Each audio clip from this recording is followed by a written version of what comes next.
आता आपण पापलेट फ्राय करूया. ह्याच्यासाठी लागणारं साहित्य 1 चमचा हळद, 2 चमचे लाल तिखट आणि थोडासा मीठ. हा एका फासायचा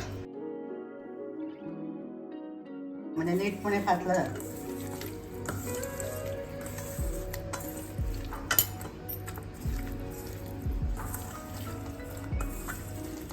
इकडे गॅसवर तवा ठेवलो, त्याच्यात तेल घातले. तेल चांगलं तापला हे तोपर्यंत इकडे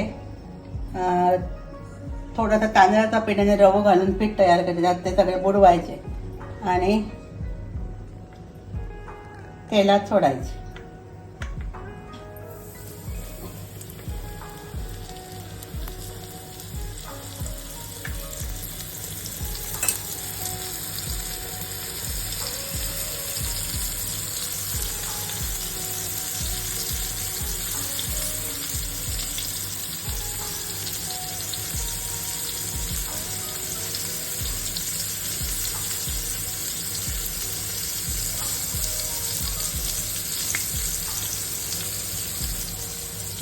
त्याच्यावरून भाजून झालं की थोडेसे परतायचे.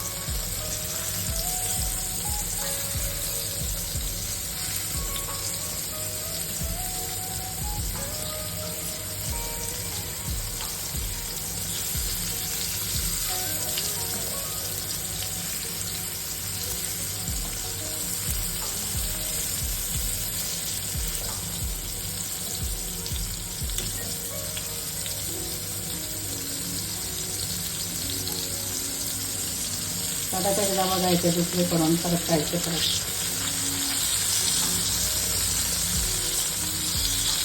दोन्ही बाजूला एकदम कुरकुरीत हवं.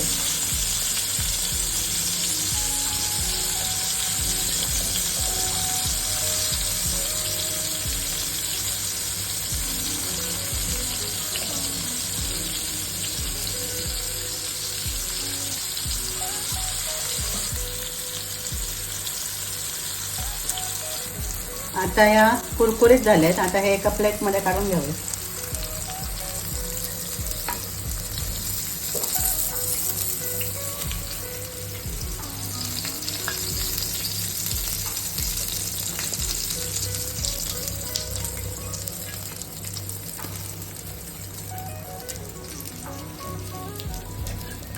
आता उरलेले बाकीचे पण भाजून घेते. आता हे बघा, ही कुरकुरीत पापलेट फ्राय एका प्लेटमध्ये मी काढून घेतलंय. आता ही कुरकुरीत पापलेट डाळीची आमटी भात बरोबर मस्तपैकी खायचे. ह्याच्याबरोबर भाजीची पण गरज नाही. ही जर रेसिपी तुमका आवडली असतात तर लाईक करा, शेअर करा, सबस्क्राईब करा आणि कमेंट करायला विसरू नका.